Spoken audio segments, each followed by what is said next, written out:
sek besar itu wis aja mbok gowo ning Ponorogo kuwi akeh.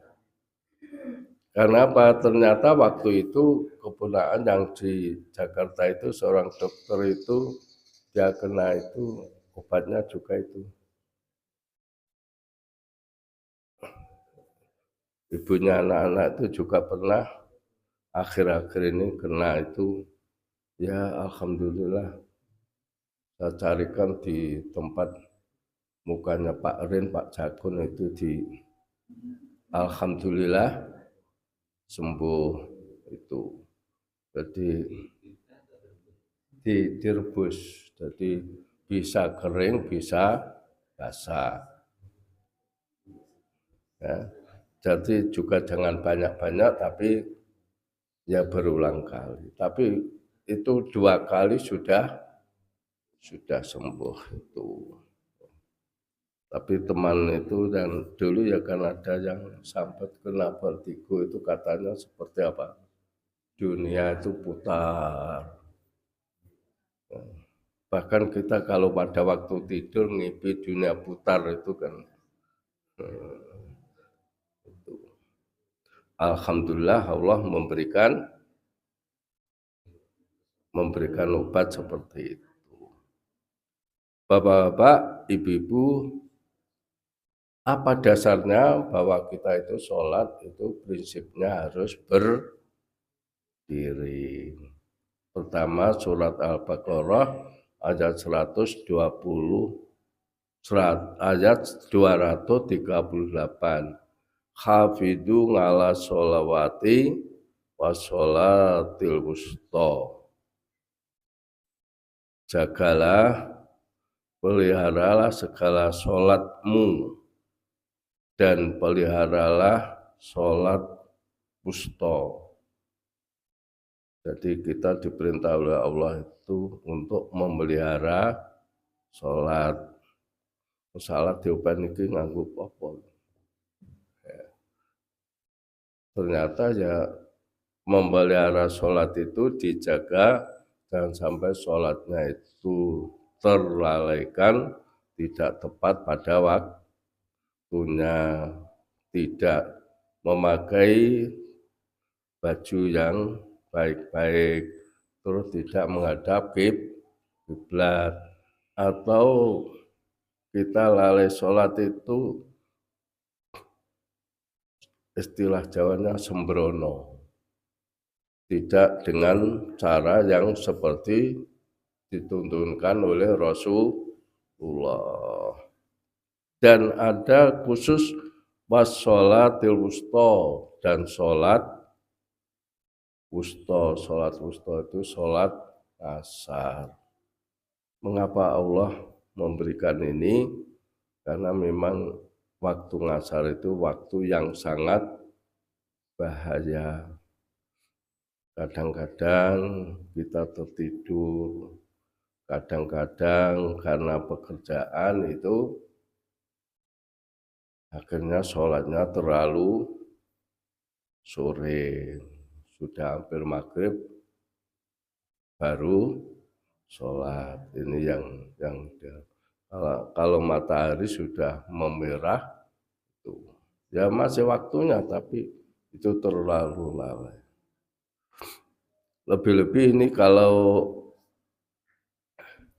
kita hidup di Mekah itu karena sana udara sangat panas, ya. Udara sangat panas sehingga sholat ngasar itu. Dan kalau sore itu biasanya kalau kita petani, awan panas sore, udaranya dingin enak. Nah itu kadang-kadang melalaikan sholat. Lebih-lebih kalau nanti olahraga, sepak bola, tenis, basket, kadung ngono kuwi gek disurai kancane ngono. Ya. Awalnya hanya kekuatannya berapa apa itu? Pada set karena disurai ya di bombong akhirnya tambah lagi. Bahkan belum sholat. Yang bahaya itu sebenarnya sudah lelah, karena disurai diberikan bombongan akhirnya tambah. Ternyata bareng ngono bare jantungnya yang tidak kuat, akhirnya tidak sempat pulang. Ya, di situ saja karena tidak berani pulang. Karena itu pulangnya diantar oleh mobil. Ya, itu kan banyak banyak orang sehat tapi setelah itu memang bahayanya itu. Tidak melihat kemampuan sing nyurai orang ngerti nek sampai kali menggah-menggah.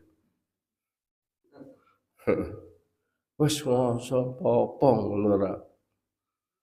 Berikutnya yang ketiga peringatan Allah dalam surat Al-Baqarah itu waqumu lillahi qanitin. Ya, kerjakan, berdirilah karena Allah itu dengan cara sholat dengan khusyuk. Dasar kedua hadis Nabi dari Imran bin Husain radhiyallahu anhu, qala kanat fi bawasiru fasa'atu Nabiya sallallahu alaihi wasallam ngan sholati wa qala sholli qa'iman fa in lam tastati fa qanidan fa lam tastati fa ngala jambin rawahul Bukhari. Dari Imran bin Husain radhiyallahu anhu, ya, ada kata itu yang radhiyallahu anhu, ada yang radhiyallahu anhu. Ini bin Husain, Imran bin Husain di sini disebut hanya satu saja, maka radhiyallahu anhu. Dia berkata, kanat biwasir wasa'atu Nabi sallallahu alaihi wasallam. Saya saya mempunyai penyakit wasir. Apa penyakit wasir itu? Ya, ambien wasir. Lalu saya bertanya kepada Nabi Sallallahu Alaihi Wasallam tentang sholat. Jadi Imran bin Wasir itu dalam keadaan punya penyakit wasir, dia bertanya kepada Nabi tentang sholat. Nabi menjawab, sholatlah engkau berdiri. Jadi dalam keadaan wasir itu diperintahkan bisa berdiri. Jika tidak bisa berdiri, duduk. Jika tidak bisa duduk, maka berbaring di atas lambung. Hadis ini sifatnya umum, bapak-bapak, ibu-ibu. Kalau tidak bisa berdiri itu faqanidan, duduklah, umum. Kemudian fa'ilam yastati fangala jambi, apabila tidak bisa duduk maka berbaring di atas lambung. Berbaringnya di atas lambung. Mari kita bicarakan pertama faqanidan, bagaimana sholat dengan duduk. Bapak-bapak, ibu-ibu, kembali pada dasar hadis tadi, sifatnya umum. Duduk yang bagaimana itu Nabi tidak menjelaskan. Harus begini, enggak. Oleh karena itu dalam kita berduduk, bila kita duduk itu bisa menurut kemampuan kita masing-masing. Jadi para ulama itu berbeda pendapat. Ya. Beda pendapat mana yang paling afdol beda. Tapi kebanyakan para ulama walaupun beda pendapat itu kebanyakan ulama itu mengatakan duduk dengan bersila. Jadi lungguhe karo sila. Itu ulama yang paling banyak itu. Ya. Tapi juga ada yang dengan cara tahiyat seperti tahiyat awal. Itu bisa. Juga bisa seperti tahiyat akhir. Tinggal kita enak yang mana. Jadi tidak terganggu. Sholatnya bisa enak, bisa tidak merasakan kelelahan. Kok menake karo silo ya silo. Kakinya sakit untuk silo jangan silo. Ya, iftiros boleh, tawaruk boleh. Jadi awal, akhir,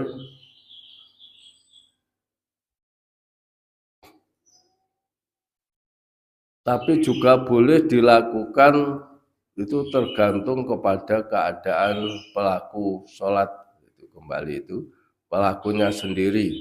Tadi saya katakan menurut kemampuan masing-masing yang enak yang bagaimana supaya sholatnya itu bisa khusyuk. Dipaksa dengan apa sila ya sikil iki weju nek sila ya kita orang sekarang itu konsilo itu kan rodok angel.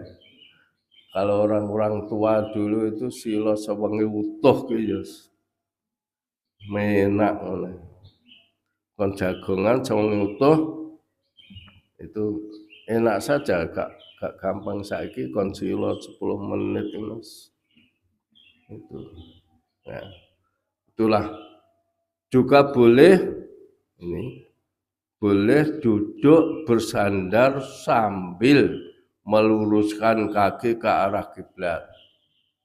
Jadi sikil iki ditlocorne, awake srenden, tembok atau kursi boleh.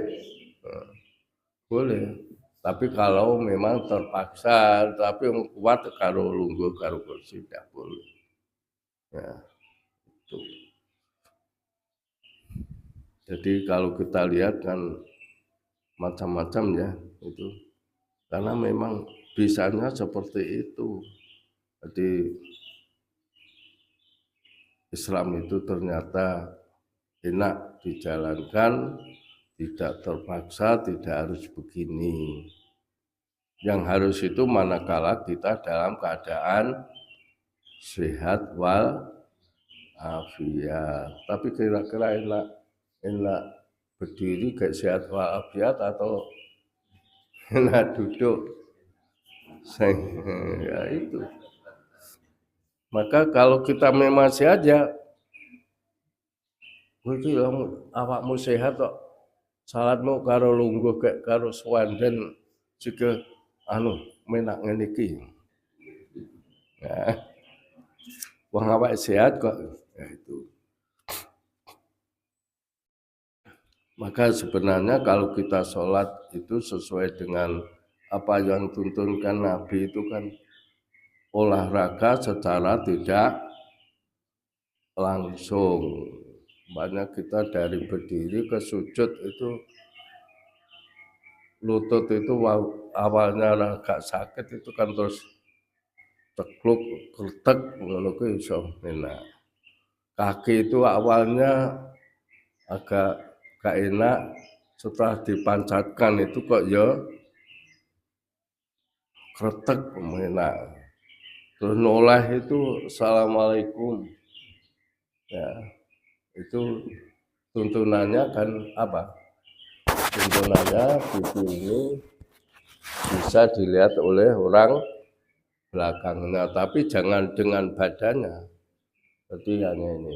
Itu kalau awalnya rada kaku ini begini mak retek ngono enak. Terus ini kretek enak.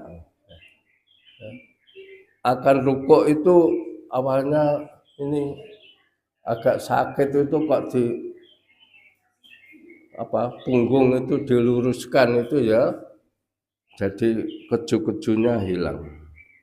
Itu olahraga. Dari sujud ke berdiri itu ya kakinya bertambah kuat. Itu jadi olahraga orang Islam. Inilah bapak-bapak, ibu-ibu cara sholat dengan duduk. Umpamanya seperti begini ya boleh. Ya. Kursi yang pakai dingklik bawah itu. Berikutnya tadi ada hadis ini, wa ilam tastati fala jambin. Kalau tidak, orang yang tidak bisa melakukan duduk dapat melakukannya dengan baring di atas lambung ala janbin. Ngala jambin bagaimana? Maksudnya yaitu berbaring miring dengan wajah menghadap ke kiblat. Jadi urutannya berdiri, duduk, berbaring, miring. Urutannya gitu. Kalau sudah tidak bisa berbaring miring menghadap kiblat, ya telentang, melumah wis ora iso,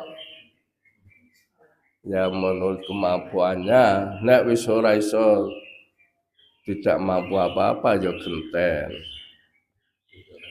Nanti disolat kan, maka sholatlah sebelum disolatkan. Tapi kadang-kadang orang tahu salat bareng mati kon malat nih, kadang-kadang itu ya kondisi orang tahu salat bareng mati kon malat nih ya. Maka ini bapak-bapak, jadi berbaring itu menghadap kiblat miring. Nabi itu kalau tahajud sambil menanti subuh itu kan berbaring miring. Itu. Tapi kemarin saya hari Ahad itu ke bapak-bapak PCM itu ke Tulungagung, rislah ke masjidnya Pak Trimo di Tulungagung. Masjidnya sangat, saya mendengar cerita beliau itu sekolah itu hanya sampai SD. Sampai SD saja itu pindah 3 SD. Karena apa? Karena orang tuanya sangat tidak mampu, dia sekolah SD itu nderek orang lain. Ikut orang lain, terus sampai itu. Dan setelah ikut orang lain, ya sudah sampai SD itu saja, tidak terus. Setelah itu ikut kerja, ikut Cina itu 16 tahun. Gawe nih, gawe canggai 16 tahun. Opahe cukup nggih mangan, tapi dia setengah makan. Yang setengahnya untuk disimpan. Dia pikiran, nah aku nak ngene terus ora. Tapi alhamdulillah dengan izin Allah akhirnya pendek cerita itu dia diberi nama Sutrimo itu kata beliau karena pada waktu kecil itu nerimo. Kecil itu istilahnya apa nak bahasa Jawa kita popok. Popoknya itu kain jarit yang sudah rusak disuai dan itu biasa di desa kan gitu nggih. Ora kaya saiki. Dulu di desa-desa itu kan popok kuwi ngono kuwi orang nganggo pampers. Maka itu terima dan situasinya memang seperti orang tuanya dia tidak mampu dan dia hanya sekolah di SD saja ikut orang lain. Kata itu dia ya Allah mentakdirkan dia akhirnya ikut Cina itu sambil sekolah gaya apa itu tanggai dia akhirnya oleh Allah diberikan rezeki yang melimpah ruah sampai punya karyawan itu 3.000 karyawan 3.000 orang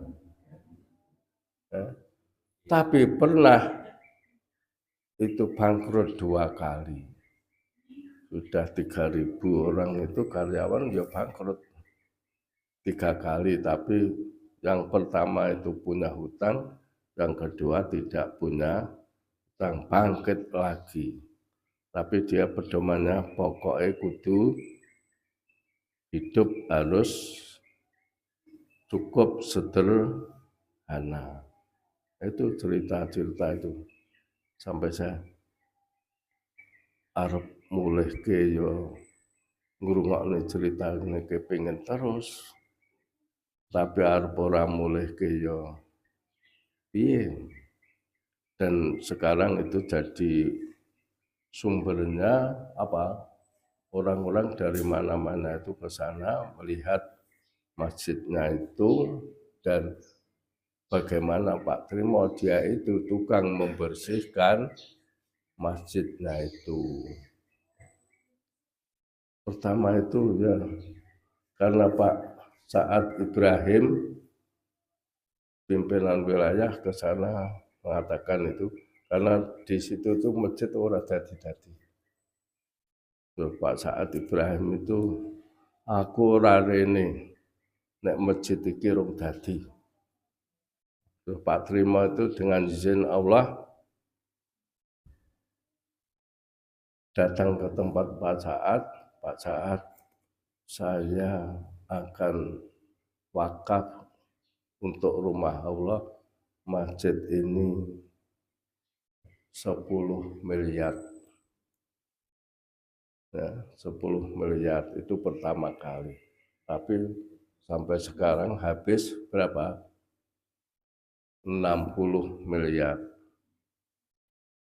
Pomnya ada berapa? 10 pom yang diwakafkan untuk ngopeni masjid itu. Untuk ngopeni sebab masjid itu apik tapi ra kopen ya untuk ngopeni.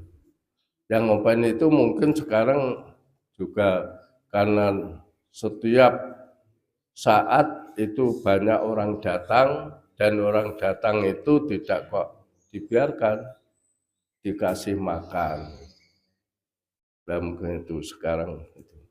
Dan dia itu orangnya sekarang umurnya 73 tahun orangnya energik orang ngawai tapi dia awak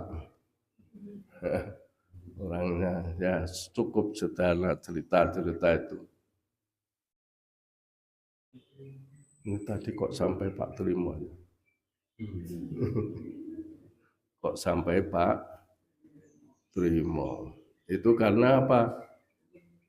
Ya itulah cukup berbaring sehat saya tadi. Jadi pertama berbaring, kedua lambung itu, ketiga terlentang, kalau tidak bisa, kalau sudah ya itu menurut kemampuan. Nah, ini. Kalau tidak bisa ke kiri, yang kiri ya lambung kanan, itu urutannya. Bapak-bapak, itulah jadi sedapat mungkin kalau kita itu sholat berbaring terlentang kaki ke arah kiblat, itu sedapat mungkin. Kalau tidak bisa ya sudah. Itu sedikit tentang bagaimana sholat dengan duduk dengan berbaring. Sekarang kita terus masih pagi gitu.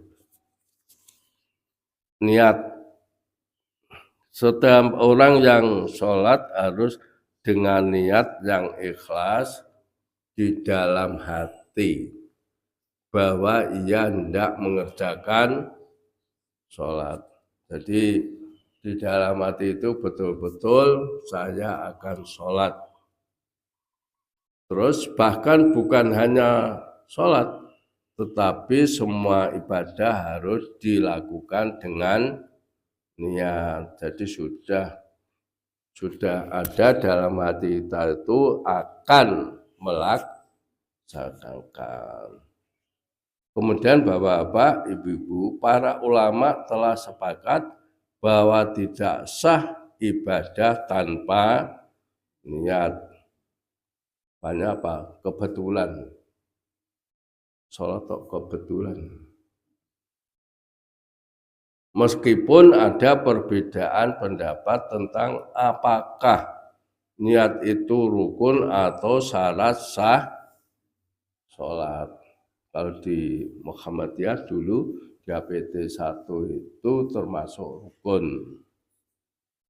HPT 3 niat itu termasuk syarat. Jadi sebelumnya harus sudah ada dalam hati. Ya. Niat itu sendiri adalah suatu kehendak kuat. Kehendak yang kuat untuk melakukan sesuatu karena Allah.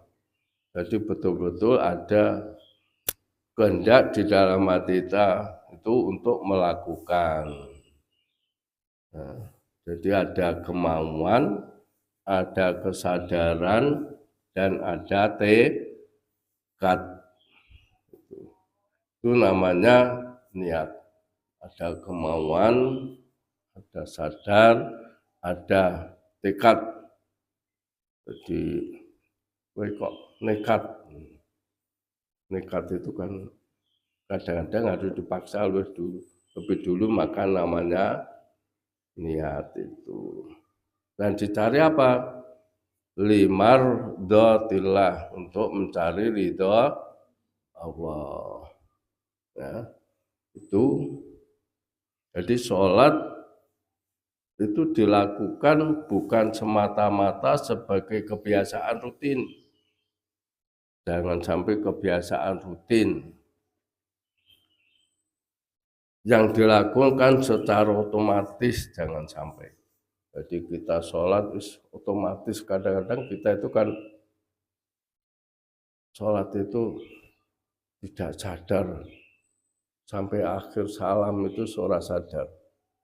Kok kenapa otomatis?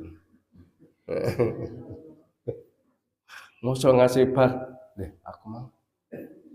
Ya piye ya, cucu bar. Baru kok ya ngene iki. Ya, itu jangan. Jadi betul-betul ada sadar, itu bar wairil maghdubi alaihim waladhdallin. Sadar, nek hadis nek bar imam maca waladhdallin itu hadisnya faqulu amin. Ngucapo amin. Dan amin itu kan alifnya panjang, terus mim, nun, mim, ya, nun. Jadi Amin. Itu jangan sampai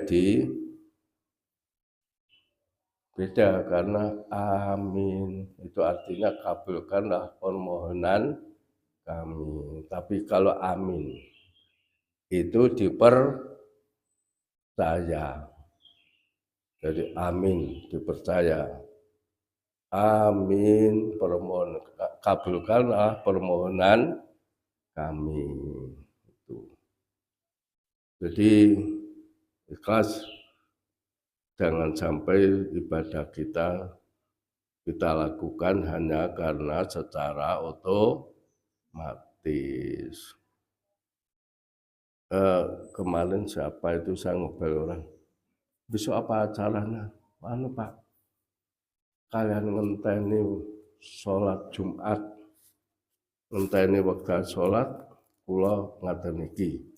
Jadi tempone ya ngenteni sholat Jumat. Kita kalau hari Sabtu ngenteni sholat duhur.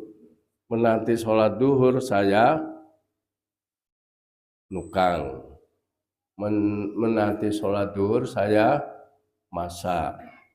Menanti sholat duhur saya, jadi kita diharapkan itu kalau bisa sing dituju itu ibadahnya, terus menanti akan ibadah itu apa yang dikerjakan. Tapi wong katanya menanti sholat ngasar, lalu sadar kok malah budal turu, itu bukan menanti sholat ngasar.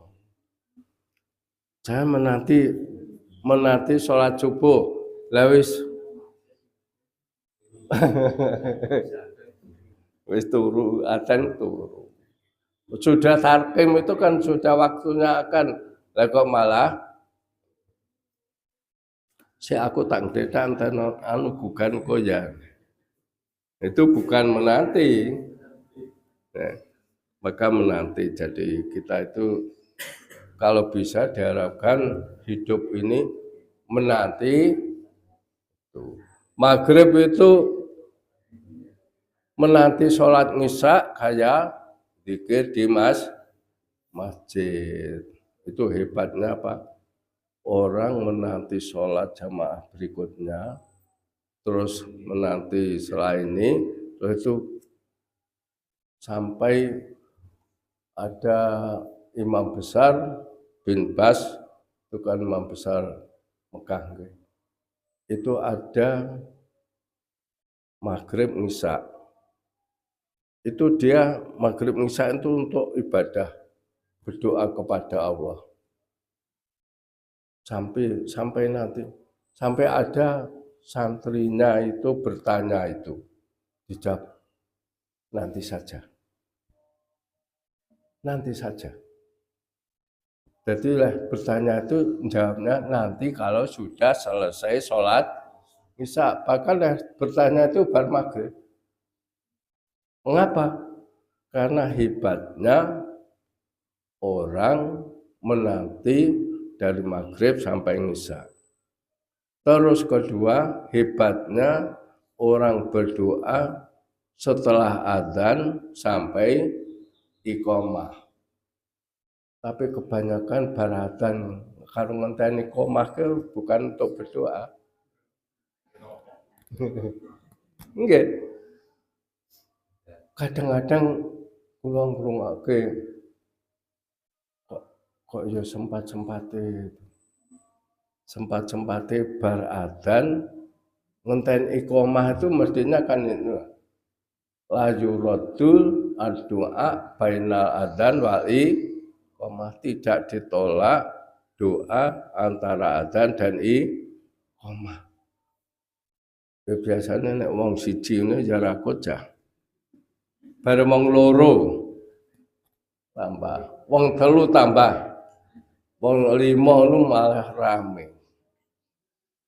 Itu angel. Sulit ibu-ibu kalau tidak dibiasakan. Ya. Di masjid wis kenaten karo ngenteni qomat. Ya kok ya ruang. Kula nggih kadang-kadang arep ngelingke ke yo ora enak. Kaya kusuk-kusuk dhewe. Tapi nek ora ngelingke yo piye? Katanya baligungane walau aja sing repot itu kalau salah tompo itu. Bahkan memang benar.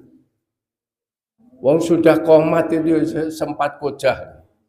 Ya, sudah komat itu masih sempat kojah. Ya Allah. Gak bolak-balik di mana pengajian ngoten nggih pangkah. Artinya dia menjadi orang yang istiqomah.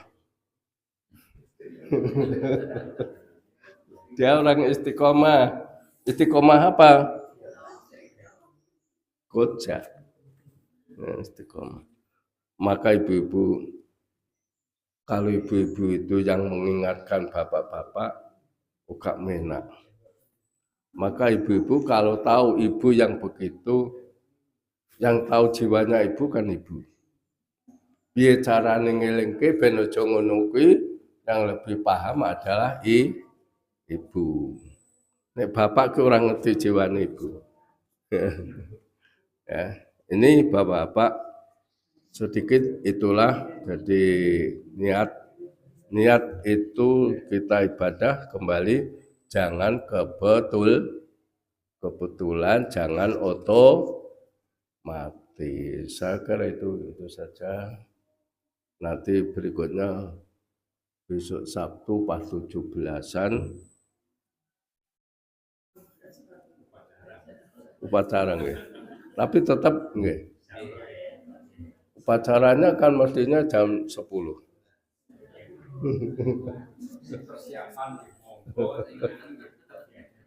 Ada kan nggih? Nggih. Nanti kita masih bicara tentang apa? Niat. Supaya karena niat itu seperti itu. Ya. Demikian ibu-ibu, bapak-bapak. Kata kemarin kajian itu diisi di Masjid Al-Falah itu oleh Dr. Solihin. Itu ngisiki itu dia gini, sidik-sidik dieling-eling dilakoni. Sidik-sidik dieling-eling dilakoni. Jadi yang enak itu begitu. Sidik-sidik dieling-eling dilakoni. Timbangane oke-oke lali-lali babar blas. Kan enak sedikit-sedikit dieling-eling dilakoni. Saya kira itu mudah-mudahan ada gunanya bagi kita ibadah ngerti dasarnya. Demikian benar hanya dari Allah, salah dari saya, mudah-mudahan Allah memaafkannya. Mari kita tutup bersama dengan doa kafaratul majlis. Subhanakallahumma wa bihamdika asyhadu an la ilaha illa anta astaghfiruka wa atubu ilaik. Wassalamualaikum warahmatullahi wabarakatuh.